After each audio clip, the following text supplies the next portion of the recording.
সাম্প্রতিক সময়ে একটা মহল নানাবিধভাবে ঢাকা বিশ্ববিদ্যালয়কে অস্থিতিশীল করার জন্য বিভিন্ন ইস্যুতে আন্দোলন করার চেষ্টা করছে এবং যেগুলো আসলে যৌক্তিক মাপকাঠিতে যে আন্দোলনগুলো আসলে আন্দোলন হওয়ার কথা না। এর মধ্যে একটি হচ্ছে আমাদের তৃতীয় লিঙ্গের ভাই বোনদের জন্য, বিশেষ করে বিশ্ববিদ্যালয়ে ভর্তির জন্য ঢাকা বিশ্ববিদ্যালয় গত বছর কোঠা ঘোষণা করেছে।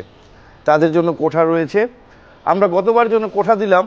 কোঠা দেওয়ার পরে এটা বিভিন্ন মহলে একটা মানবিক দৃষ্টিকোণ থেকে এবং ঢাকা বিশ্ববিদ্যালয়ের একটা ট্রান্সফরমেশন অফ দ্য সোসাইটি, সমাজকে রূপান্তরের যে উদ্যোগ এবং সাস্টেইনেবল ডেভেলপমেন্ট গোলস বাস্তবায়নে ঢাকা বিশ্ববিদ্যালয়ের যে কমিটমেন্ট, সেটাই মূলত প্রকাশিত হয়।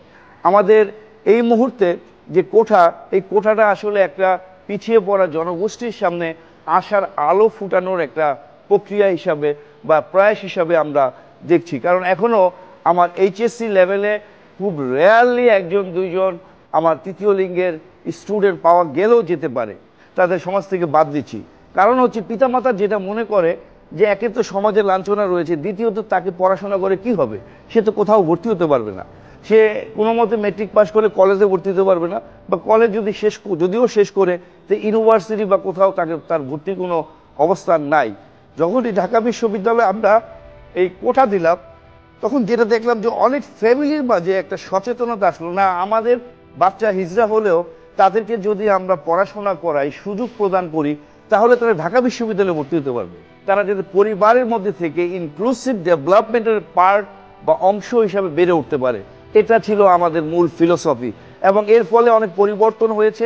এখানে সমকামিতার কোনো অবস্থান ঢাকা বিশ্ববিদ্যালয়ে নাই, কারণ ঢাকা বিশ্ববিদ্যালয় এই দেশের সেন্টিমেন্ট ধারণ করে এবং বাংলাদেশের সেন্টিমেন্টই হচ্ছে যে আমাদের পিছিয়ে পড়া সবাইকে যদি সামনে আমরা নিয়ে আসতে না পারি, তাদেরকে পিছিয়ে রাখি, তাহলে আমাদের সুষম উন্নয়ন সম্ভব না।